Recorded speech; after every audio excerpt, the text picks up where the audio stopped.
الحمد لله نحمده ونستعينه ونستغفره ونؤمن به ونتوكل عليه ونعوذ بالله من شرور أنفسنا ومن سيئات أعمالنا من يهده الله فلا مضل له ومن يضلل فلا هادي له ونشهد أن لا إله إلا الله وحده لا شريك له ونشهد أن سيدنا ونبينا وحبيبنا وشفيعنا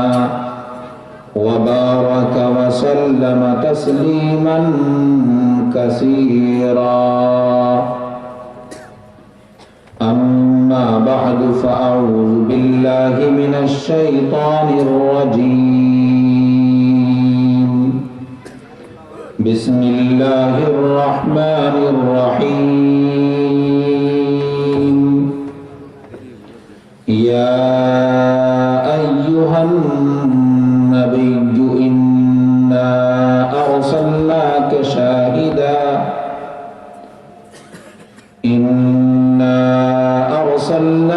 شاهدا ومبشرا ونذيرا وداعيا إلى الله بإذنه وسراجا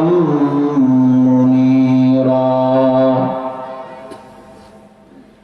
وقال رسول الله صلى الله عليه وسلم: عليكم بسنتي وسنة الخلفاء الراشدين تمسكوا بها وعضوا عليها بالنواجذ وإياكم ومحدثات الأمور فإن كل محدثة بدعة وكل بدعة ضلالة وكل ضلالة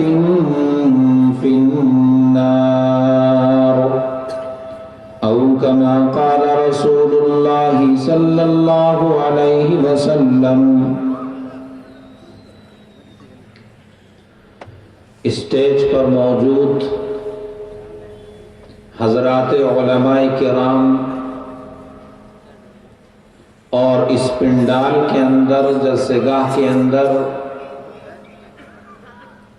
آنے والے سامعین کرام، بزرگوں، بھائیوں، دوستوں اور جو میری پردے میں بیٹھی ہوئی مائیں اور بہنیں ہیں،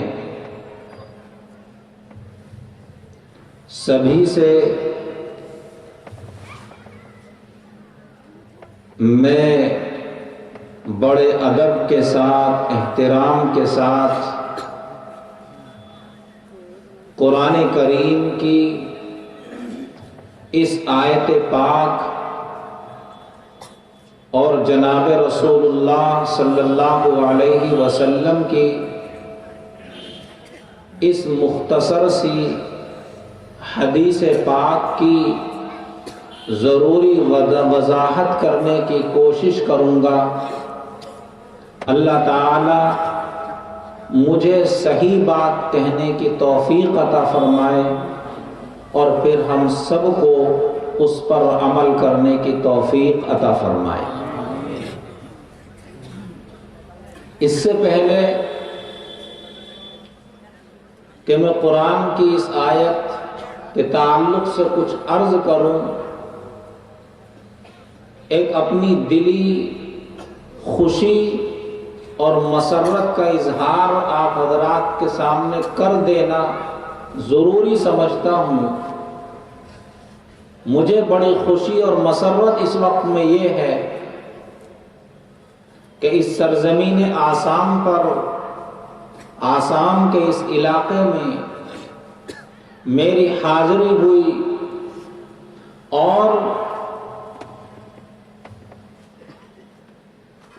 یہاں پر مجھے بڑی تعداد ان علماء کی ملی جو یہاں کسی نہ کسی مدرسے میں، کسی نہ کسی مسجد میں دین کی خدمت انجام دے رہے ہیں، اور خوشی مجھے اس بنیاد پر ہوئی کہ جتنے حضرات یہ ملے بلا مبالغہ 40-50 لوگ تقریباً ملے، اور مجھے اس لیے خوشی ہوئی کہ ان میں سے اکثر نے مجھ سے یہ کہا کہ ہم نے آپ سے ابو داؤد شریف پڑھی ہے۔ تو جب ایک استاذ اپنے بچھڑے ہوئے اور دیرینہ شاگردوں کو دیکھتا ہے، اور پھر دیکھتا بھی کس مقام پر ہے، کس طرح دیکھتا ہے کہ وہ اللہ کے دین کی خدمت کر رہے ہوتے ہیں، تو اسے خوشی ہونی ہی چاہیے۔ اسٹیج پر بہت سارے علماء ان میں سے موجود ہیں جو ابھی کمرے پر جا کر ملے بیچارے، اور انہوں نے بتایا کہ ہم نے سن 2008 کے اندر، 2009 کے اندر، 2010 کے اندر، یعنی گویا کوئی سال اب تک ایسا نہیں، کوئی کسی ایک سال کے اندر، کوئی کسی سال کے اندر یہ اظہار کرتا ہے کہ ہم نے آپ سے فلاں کتاب پڑھی۔ میری خوشی اس لیے ہے کہ میں نے اپنے شاگردوں کو دیکھا کہ وہ دین کا کام کر رہے ہیں، اور مجھے اللہ تعالیٰ کی ذات سے امید ہے کہ یہ حضرات جو نیکیاں کمائیں گے اس کا فائدہ مجھے آخرت میں ملے گا ہی ملے گا۔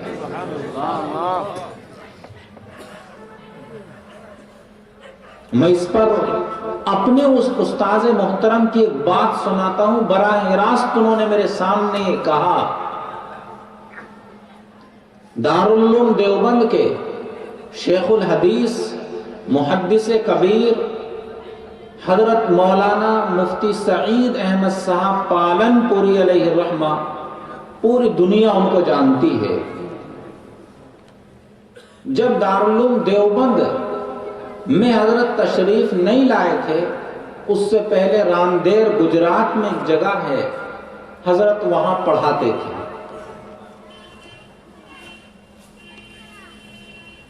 اس زمانے میں حضرت مولانا ابو الحسن علی ندوی علیہ الرحمہ، جو ندوۃ العلماء لکھنؤ ہندوستان کا مشہور اور معروف بڑا ادارہ ہے، لکھنؤ کا بھی، ندوۃ العلماء لکھنؤ کے محتمم تھے حضرت مولانا ابو الحسن علی ندوی۔ تو مفتی سعید صاحب پالن پوری نے یہ خود بیان فرمایا کہ حضرت نے مجھ سے کہا کہ تم ندوۃ العلماء لکھنؤ پڑھانے کے لیے آ جاؤ۔ مفتی سعید صاحب فرماتے ہیں کہ میں نے وعدہ کر لیا کہ عید کے بعد لکھنؤ پڑھانے آؤں گا۔ کہہ رہے تھے کہ 3 مہینے کے بعد میں نے خط لکھا اور اس میں معذرت لکھ کر بھیج دی کہ میں لکھنؤ پڑھانے نہیں آؤں گا۔ تو مولانا علی میاں صاحب علیہ الرحمہ بمبئی تشریف لائے اور مفتی سعید پالن پوری علیہ الرحمہ کو بلایا بمبئی، اور یہ پوچھا کہ آپ نے ہم سے وعدہ کیا تھا کہ لکھنؤ آپ پڑھانے آئیں گے، اور اب آپ نے معذرت لکھ کر بھیج دی، منع کر دیا، وجہ کیا ہے؟ تو مفتی صاحب نے بیان کیا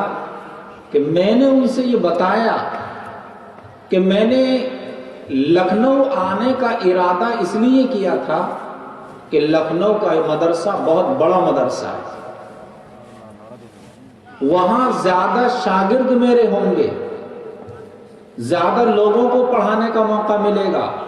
اور یہاں راندیر کے اندر میں 20-25 طلبا کو بخاری پڑھاتا ہوں، تو اس لیے میں نے ارادہ کیا تھا۔ حضرت نے فرمایا پھر منع کیوں کر دیا؟ تو مفتی صاحب نے کہا کہ منع اس لیے کر دیا کہ میں نے بہت غور کیا،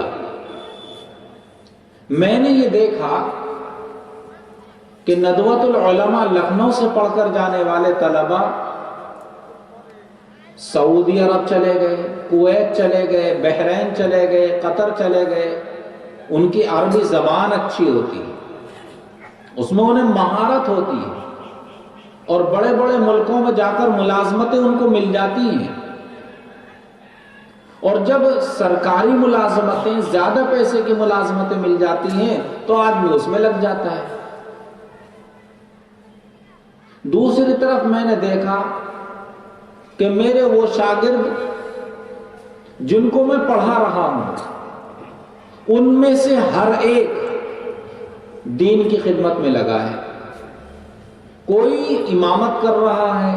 کوئی قاعدہ پڑھا رہا ہے، کوئی حدیث پڑھا رہا ہے، کوئی قرآن پڑھا رہا ہے، حفظ پڑھا رہا ہے، ناظرہ پڑھا رہا ہے۔ اگر میرے شاگرد بہت مالدار ہو گئے، ان کے پاس دنیا بہت آ گئی، تو دنیا ان کی ہے، اس لیے کہ دنیا میں مجھے جتنا مقدر ہے وہ تو ہر حال میں مل کر رہے گا، مجھے ان کی دنیا سے تو کچھ چاہیے نہیں۔ اور جہاں تک آخرت میں ملنے کا تعلق ہے تو آخرت میں وہ مجھے کیا دیں گے، آخرت کے لیے وہ اکٹھا ہی نہیں کر رہے۔ تو میں نے تو یہ سوچا، میرا اپنا نظریہ یہ ہے کہ میرے یہ شاگرد جو قرآن کو پڑھنے اور پڑھانے میں لگے ہیں دین کی خدمت میں، یہ میرا آخرت کے اندر نجات کا ذریعہ بن جائے گا۔ سبحان اللہ۔ اس لیے کہ یہ دین کا کام کریں گے تو اللہ کے نبی نے فرمایا ہے کہ ایک آدمی دنیا سے اس حال میں جائے کہ وہ اپنے پیچھے علم چھوڑ کر جاتا ہے، علم ينتفع به، ایسا علم جس سے دوسروں کو فائدہ پہنچے،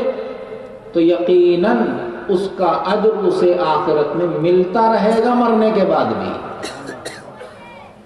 اب اگر ہمارے یہ شاگرد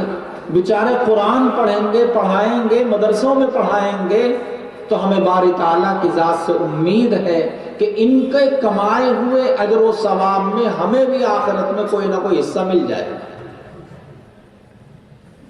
تو میں ان سب حضرات کو کی حوصلہ افزائی بھی کرتا ہوں، انہیں مبارکباد بھی دیتا ہوں، اور ان سے یہ درخواست بھی کرتا ہوں کہ آپ استقامت کے ساتھ میں دین کے کام میں لگے رہیے۔ قوم نے آپ کو جو پڑھایا لکھایا ہے، قوم نے جو مدرسوں کو چندہ دیا ہے، وہ اسی لیے دیا ہے تاکہ ہمارے اس حلال کی کمائی سے بچے قرآن اور حدیث کو پڑھیں، دین کو پڑھیں اور دوسروں تک دین اسلام کو پہنچائیں، اپنی بھی آخرت بنائیں، اپنے ماں باپ کی بھی آخرت بنائیں، اپنے بھائیوں کی بھی آخرت بنائیں۔ جو بھائی حلال کما کر اپنے بھائیوں کے اوپر خرچ کرتے ہیں اور انہیں مدرسے میں پڑھاتے ہیں، اللہ تعالی ہم سب کو اپنے دین کی صحیح سمجھ عطا فرمائے۔ اللہ تعالی ہمیں دین اسلام پر مرتے دم تک باقی اور جمع رہنے کی توفیق عطا فرمائے۔ آمین۔ اس کے بعد میں یہ عرض کرتا ہوں کہ قرآن کریم کی آیت 22 پارے کی آیت ہے۔ اللہ تعالیٰ نے اس آیت میں یہ فرمایا ہے، یا ایھا النبی انا ارسلناک شاہدا ومبشرا ونذیرا وداعیا الی اللہ باذنہ وسراجا منیرا۔ ہم سب کا ایمان ہے، ہم سب کا عقیدہ ہے کہ جناب محمد الرسول اللہ صلی اللہ علیہ وسلم اللہ کے سچے نبی اور رسول ہیں،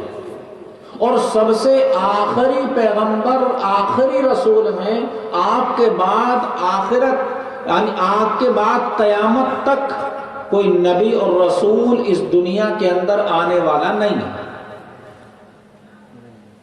اور آپ صرف عرب لوگوں کے ہی رسول اور نبی نہیں، عرب قوم کے ہی رسول اور نبی نہیں، اس ملک کے ہی نبی اور رسول نہیں ہے، بلکہ آپ پوری دنیا کے نبی اور رسول ہیں، پوری دنیا کے۔ کوئی امریکہ میں رہتا ہے، کوئی ہندوستان میں رہتا ہے، پاکستان بنگلہ دیش میں رہتا ہے، کوئی مشرق میں رہتا ہو، جنوب و شمال میں رہتا ہو، دنیا میں جو بھی انسان بستا ہے، آنکھیں کھولتا ہے، اس کے نبی اور رسول اس وقت میں اگر ہیں تو جناب محمد الرسول اللہ صلی اللہ علیہ وسلم۔ وَمَا أَرْسَلْنَاكَ إِلَّا رَحْمَةً لِلْعَالَمِينَ، اللہ نے فرمایا ہے اے محمد ہم نے آپ کو پورے عالم کے لیے، پوری کائنات کے لیے رحمت بنا کر بھیجا ہے۔ جیسے اللہ رب العزت سارے عالم کا رب ہے، پالن ہار ہے، روزی روٹی دینے والا ہے، رزق دینے والا ہے، ایسے ہی اللہ کے نبی جناب محمد الرسول اللہ صلی اللہ علیہ وسلم پورے عالم کے نبی اور رسول ہیں، کسی ایک علاقے کے نہیں ہیں، کسی ایک زبان والے کے نہیں ہیں، کسی خاص قوم اور کمیونٹی کے نبی اور رسول نہیں ہیں۔ آپ کو اللہ نے دنیا کے ہر طبقے کے لیے نبی رحمت بنا کر بھیجا ہے، اور آپ کی نبوت اور رحمت کا فائدہ دنیا کے ہر انسان کو ملا ہے۔ اللہ نے قرآن کریم کی اس آیت میں اپنے نبی جناب محمد الرسول اللہ صلی اللہ علیہ وسلم کے 5 اوصاف بیان فرمائے ہیں، 5 خوبیاں بیان فرمائی ہیں اللہ کے نبی کی۔ یوں فرمایا کہ سب سے پہلی صفت اللہ کے نبی کی یہ ہے، سب سے پہلی خوبی اللہ کے نبی کی یہ ہے کہ اللہ نے آپ کو شاہد بنا کر بھیجا ہے۔ یہ عربی کا لفظ ہے شاہد۔ شاہد کسے کہتے ہیں؟ اس کی تفسیر ملتی ہے ہمیں بخاری شریف کی ایک حدیث میں۔ بخاری شریف کی حدیث یہ ہے کہ جب قیامت کا میدان لگے گا، اللہ تعالیٰ قوموں کو اکٹھا کریں گے، تمام قوموں کو جمع کریں گے۔ انہی قوموں میں ایک قوم حضرت نوح علیہ السلام کی بھی ہوگی۔ حضرت نوح علیہ السلام کی قوم کو حضرت نوح علیہ السلام کے سامنے پیش کیا جائے گا۔ حضرت نوح فرمائیں گے اے اللہ رب العالمین، میں نے اپنی اس قوم کو 950 سال تک دین کی دعوت دی، کلمہ توحید کی طرف بلایا، لا الہ الا اللہ کی دعوت دیتا رہا، لیکن میری یہ قوم مجھ پر ایمان نہیں لائی۔ جب حضرت نوح اپنی قوم کے بارے میں یہ کہیں گے تو حضرت نوح علیہ السلام کی قوم جھٹلا دے گی اور یہ کہے گی اے اللہ،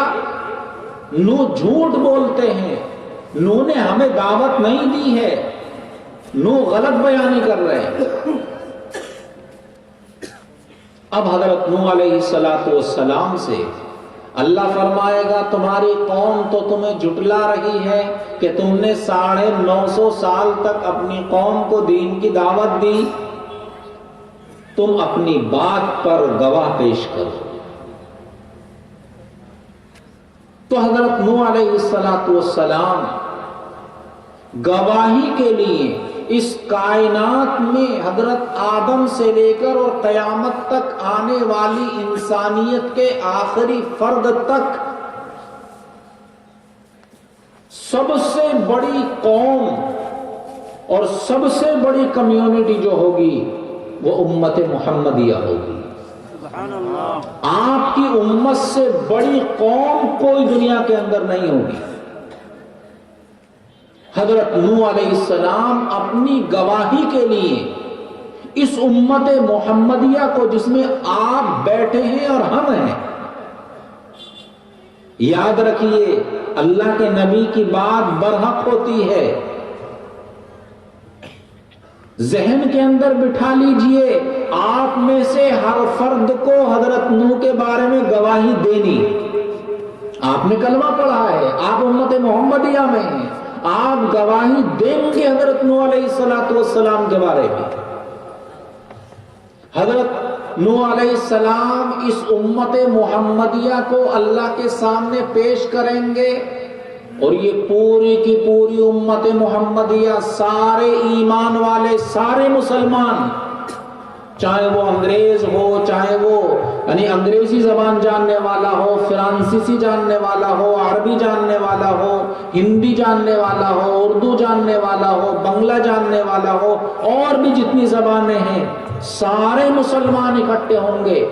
اور سب گواہی دیں گے ایک زبان ہو کر، اے اللہ، نوح جو کہہ رہے ہیں کہ میں نے 950 سال تک آپ کی دعوت دی تھی، اے اللہ، نوح سچ کہہ رہے ہیں۔ اللہ نے آپ کو اور ہمیں بھی شاہد بنایا ہے، گواہ بنایا ہے۔ اب جب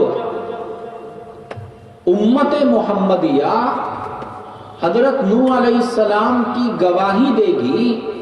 تو حضرت نوح کی قوم کہے گی، اے اللہ، یہ مسلمان کہاں سے آ گئے ہمارے خلاف گواہی دینے والے؟ مسلمان تو بعد میں پیدا ہوئے تھے، ہم تو ان سے ہزاروں سال پہلے آ گئے تھے دنیا کے اندر، انہیں کیا پتا کہ ہم کو دعوت دی تھی حضرت نوح نے کہ دعوت نہیں دی تھی؟ تو اللہ فرمائے گا، اے امت محمدیہ، بتاؤ تم کیسے کہہ رہے ہو کہ حضرت نوح نے 950 سال تک دعوت دی اپنی قوم کو؟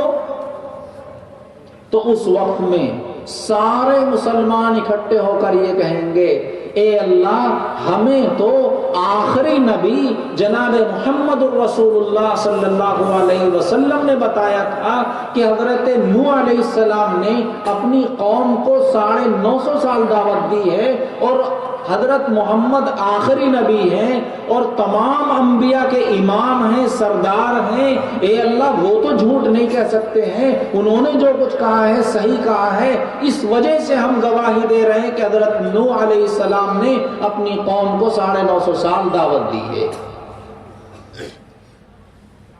اللہ حضور اکرم صلی اللہ علیہ وسلم کو سب کے سامنے جمع کرے گا، کھڑا کرے گا، اور اس وقت میں جناب محمد الرسول اللہ صلی اللہ علیہ وسلم اپنی امت کی بھی گواہی دیں گے کہ میری امت سچ کہہ رہی ہے، اور یہ بھی گواہی دیں گے کہ حضرت نوح نے اپنی قوم کو 950 سال تک دعوت دی تھی۔ تو شاہد کے معنی ہے گواہ۔ سب سے بڑا گواہ جو بنایا جائے گا، سب سے بڑا شاہد جو بنایا جائے گا، وہ جناب رسول اللہ صلی اللہ علیہ وسلم کو بنایا جائے گا۔ اس لیے اللہ نے سب سے پہلی آپ کی جو خوبی تھی بیان فرمائی ہے، یا ایھا النبی انا ارسلناک شاہدا، اور آگے فرمایا، اے محمد، ہم نے آپ کو خوشخبری سنانے والا، اچھی خبر سنانے والا بنا کر بھیجا ہے۔ آپ دنیا کے اندر آئے، آپ نے انسانیت کو جو پیغام دیا، ساری دنیا کے انسانوں کو وہ پیغام دیا ہے، ساری دنیا کے انسانوں کو بات پہنچائی ہے کہ اس سے اچھی بات کائنات کے اندر کسی کی ہو نہیں سکتی ہے۔ آپ نے لوگوں کو خوشخبری سنائی ہے، اے لوگوں اگر تم ایک خدا پر ایمان لاؤ گے، ایک خدا پر یقین رکھو گے، اگر تمہارا یہ ایمان ہوگا کہ نفع دینے والی ذات اللہ کی ذات ہے، نقصان دینے والی ذات اللہ کی ذات ہے، کاروبار چلانا، کاروبار گرانا، عزت دینا، ذلت دینا، مال دینا، دولت دینا، انسان کو کامیاب کرنا،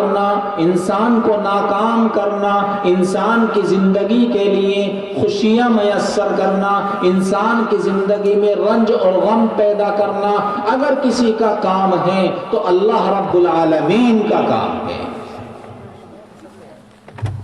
اللہ کے نبی نے یہ بتایا، جناب محمد الرسول اللہ صلی اللہ علیہ وسلم نے یہ بتایا کہ جو بھی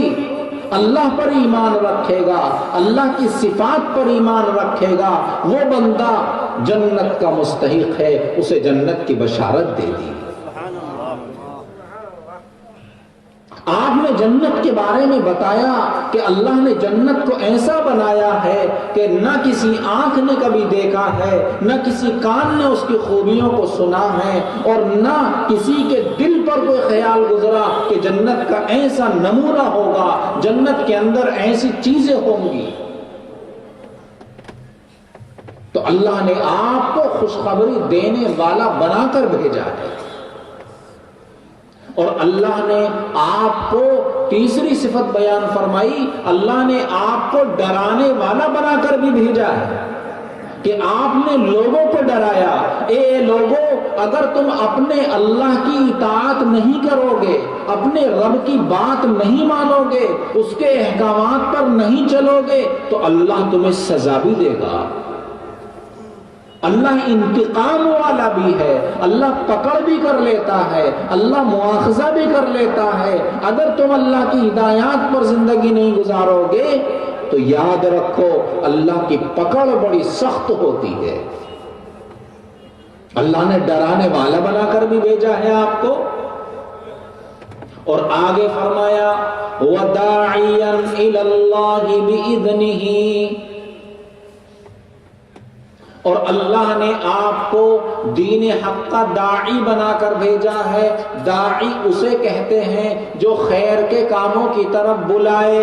جو نیکی کے کاموں کی طرف بلائے، جو انسانوں کو برائیوں سے بچائے، اچھائیوں کے راستے پر لے جائے، گمراہیوں کے راستے سے بچائے، ناچ گانے کے راستے سے بچائے، فحش اور بے حیائی کے کاموں سے بچائے، شراب نوشی سے بچائے، نشے سے بچائے، بے عزتی سے بچائے، انسان کو حرام کام سے بچائے، حرام روزی سے بچائے، وہ در حقیقت داعی ہے۔ ایک ایمان والے کا مشن یہ ہونا چاہیے، ایک ایمان والے کا کام یہ ہونا چاہیے کہ اسے چلتے پھرتے اللہ کے دین کی دعوت دینی چاہیے، اس لیے کہ اللہ نے اس کے نبی کو داعی بنا کر بھیجا تھا۔ اور یاد رکھیے میرے بھائی اور بزرگوں،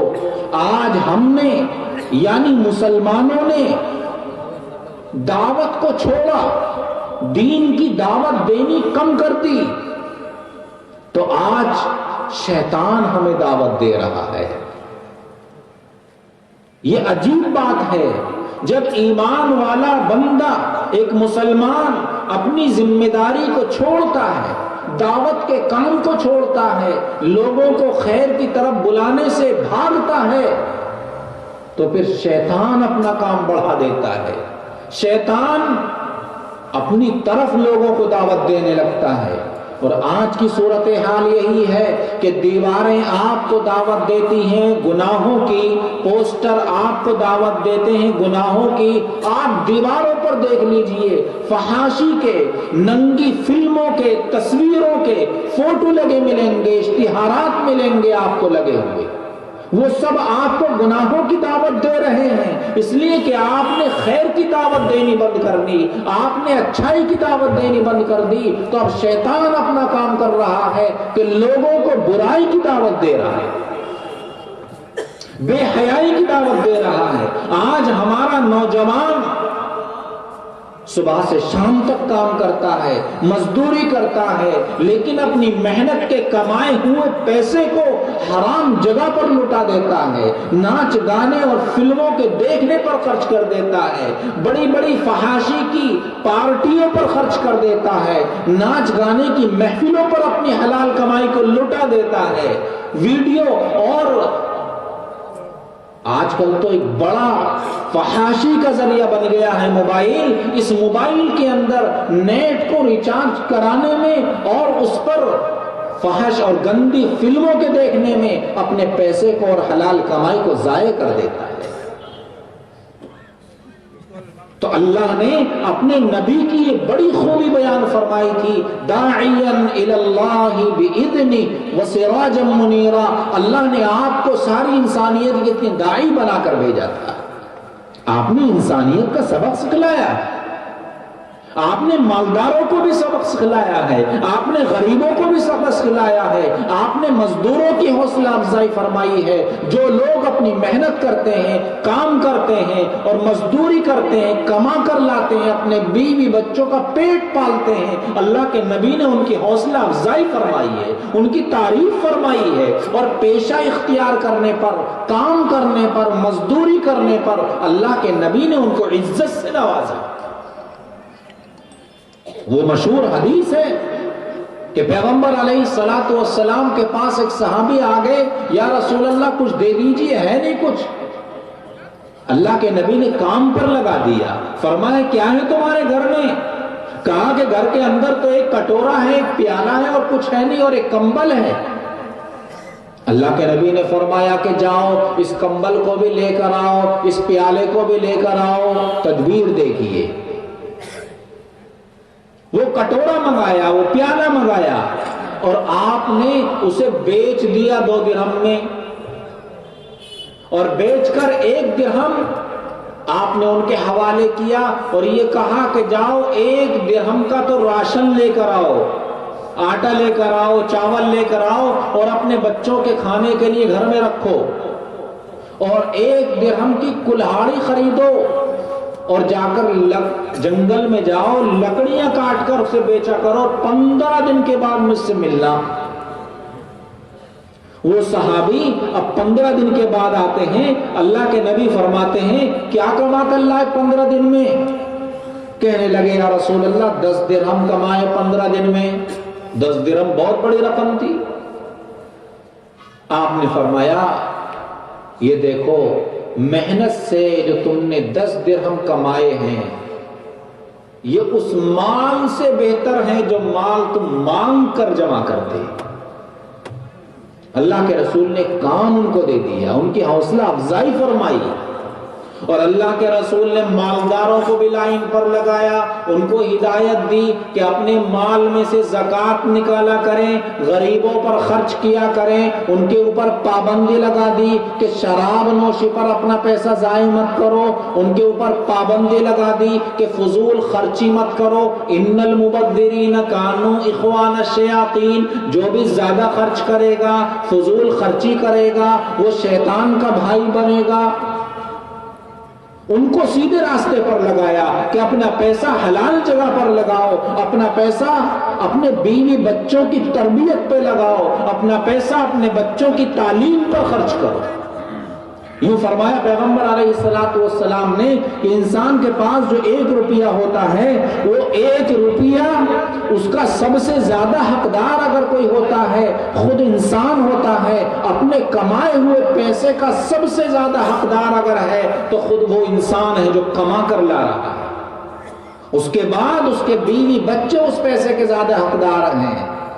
آپ نے یہ بتایا کہ جو پیسہ تم کماتے ہو، اس پیسے کی زیادہ حقدار تمہارا عیش نہیں ہے،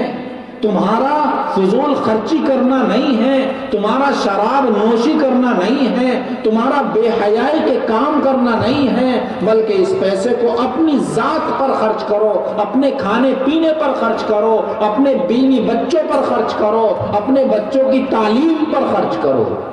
تعلیم ایک ایسی چیز ہے، آدمی آدھی روٹی کھا لے اور آدھی روٹی کھا کر اپنے بچوں کی تعلیم دلا دے۔ اگر یہ بچے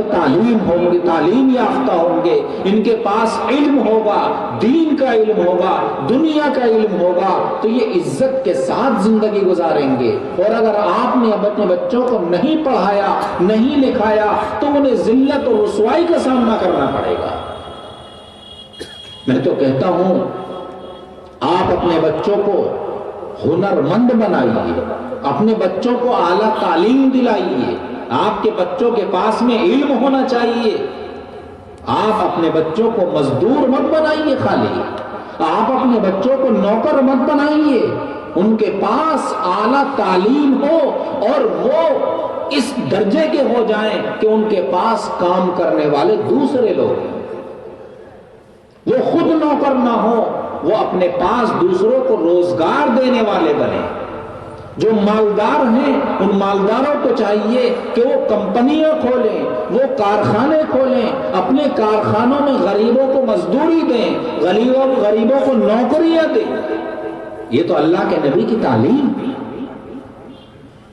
اور پھر آخر میں جو اللہ تعالیٰ نے اس آیت پاک کے اندر فرمایا ہے جناب محمد رسول اللہ صلی اللہ علیہ وسلم کے سلسلے میں، وہ یہ بیان فرمایا وَسِرَاجًا مُنِيرًا، اللہ تعالیٰ نے آپ کو روشنی کرنے والا چراغ بنا کر بھیجا ہے۔ بھئی چراغ تو جانتے ہیں، اللہ نے اپنے نبی کو چراغ کہا، سورج نہیں کہا، شمس نہیں کہا۔ کیوں نہیں کہا سورج؟ اس لیے کہ سورج تک پہنچنا تو انسان کے بس میں نہیں ہوتا، اور چراغ ایک ایسی چیز ہے، غریب سے غریب آدمی بھی چراغ تک پہنچ جائے گا۔ اللہ کے نبی تو چراغ ہیں، غریب سے غریب آدمی بھی آپ سے فائدہ اٹھا لیتا ہے۔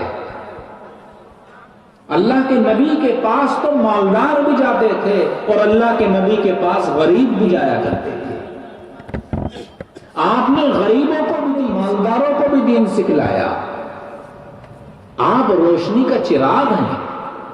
چراغ کی خاصیت یہ ہے، چراغ کا فائدہ یہ ہے کہ ہلکی پھلکی چیز ہوتی ہے، آدمی جہاں چاہے جہاں لے کر چلا جائے، وہ اکیلے کمرے میں لے کر چلا جائے، چھوٹی سی جگہ میں لے کر چلا جائے،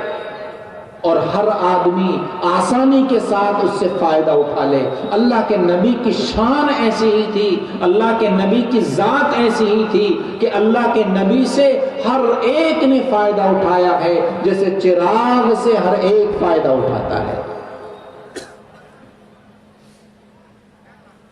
اللہ کے نبی صلی اللہ علیہ وسلم دنیا کے اندر تشریف لائے، 40 سال تک کی عمر تو ایسی تھی کہ آپ قوم کے درمیان زندگی گزارتے رہے۔ 40 سال کی زندگی میں نہ آپ نے کسی کو گالی دی، نہ برا بھلا کہا، نہ کبھی جھوٹ بولا۔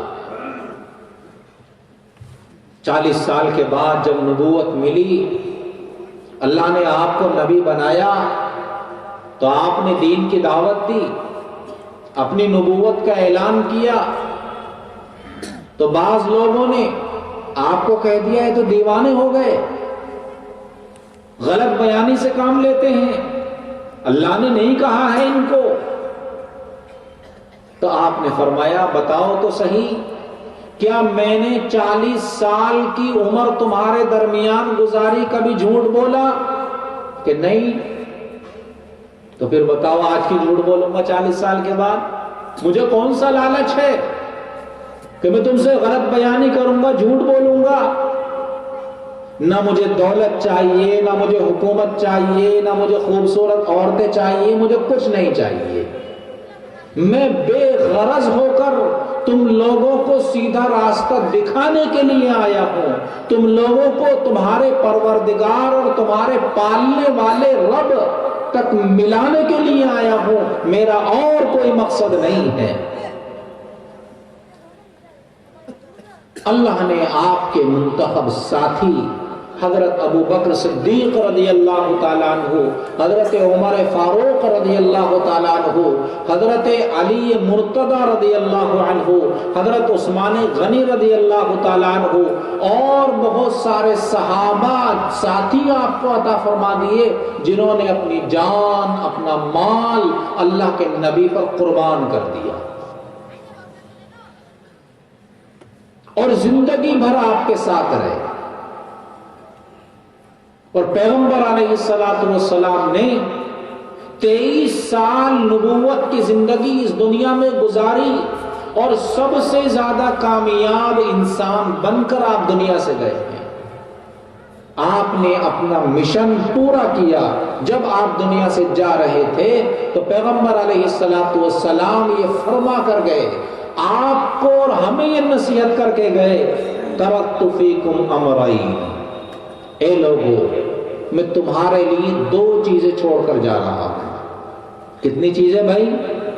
2 چیزیں چھوڑ کر جا رہا ہوں۔ فرمایا کتاب اللہ، نمبر 1 قرآن کو تمہارے درمیان چھوڑ کر جا رہا ہوں، اور نمبر 2 اپنی سنت کو چھوڑ کر تمہارے درمیان جا رہا ہوں۔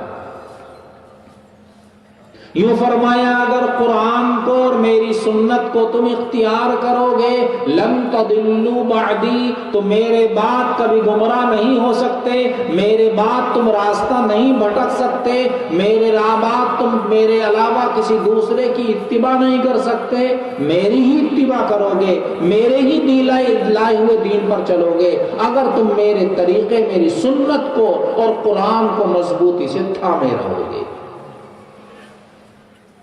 آپ نے زور دے کر فرمایا علیکم بسنتی وسنت الخلفاء الراشدین، فرمایا اے مسلمانوں تمہارے لیے ضروری ہے کہ میرے طریقے کو اختیار کرو،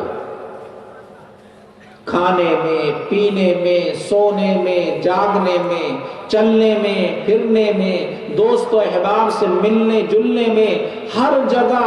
کمانے میں، خرچ کرنے میں اللہ کے نبی کا طریقہ ہمارے سامنے ہونا چاہیے، اللہ کے نبی کی سنت ہمارے سامنے ہونی چاہیے۔ کوئی تجارت کرتا ہے، بزنس کرتا ہے، اپنی بزنس میں وہ طریقہ اختیار کرے جو اللہ کے نبی صلی اللہ علیہ وسلم نے آپ کو اور ہمیں دیا۔ اور اللہ کے نبی فرماتے ہیں علیکم بسنتی وسنت الخلفاء الراشدین، دیکھو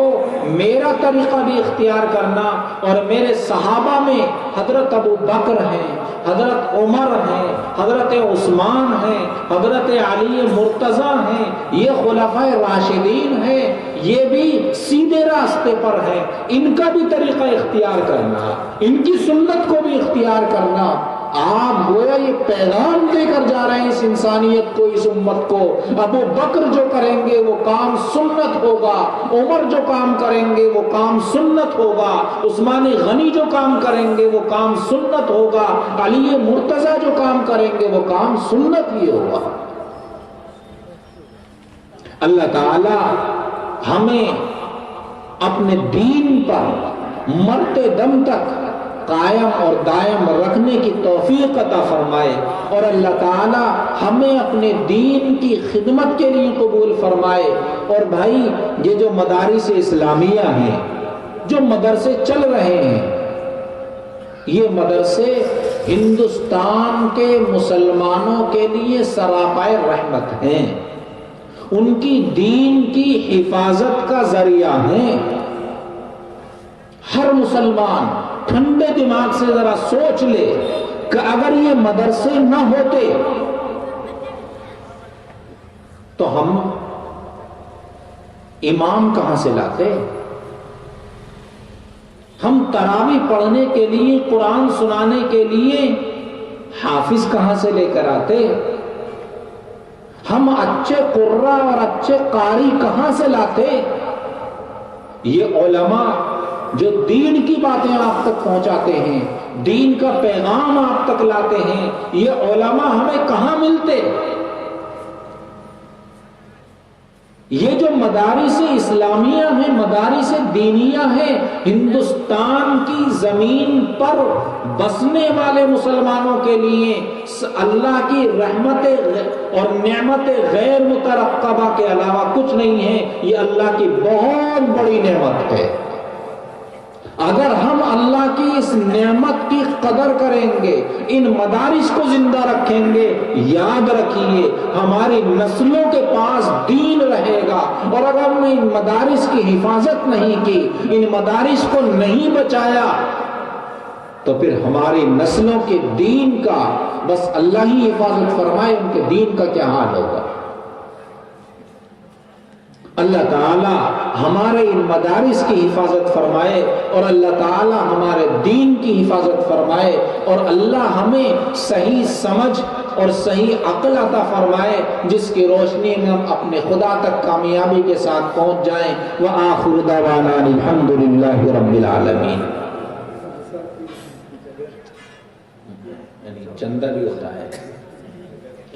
بھائی۔ یہ فرما رہے ہیں کہ مدرسے، میں نے مدرسے کی اہمیت کے بارے میں تو آپ حضرات کو بتایا ہی کہ یہ مدرسے ہمارے دین کی حفاظت کا ذریعہ ہیں۔ یہ تو دین کی حفاظت کے قلعے ہیں۔ انہی مدرسوں میں سے آپ کا یہ مدرسہ ہے جس کا یہ جلسہ ہو رہا ہے۔ آپ سے گزارش یہ ہے کہ آپ اس مدرسے کا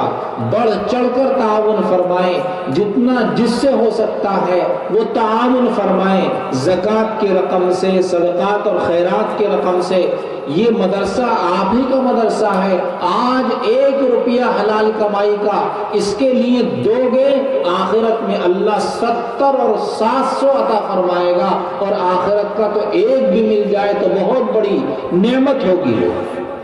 تو اس لیے جن کو بھی تعاون کرنا ہے وہ مدرسے کا تعاون فرما دیں۔ جو بھی طریقہ ہوتا ہے تعاون کرنے کا، یہاں پیسے پہنچانے ہیں ابھی ہاتھوں ہاتھ یہاں پیسے پہنچا دیں، رسید بنوانی ہوتی ہے وہ بنوا لیں، جو بھی طریقہ آئیں اٹھ کر اور پہنچائیں یہاں، اللہ کا نام لے کر بسم اللہ کریں۔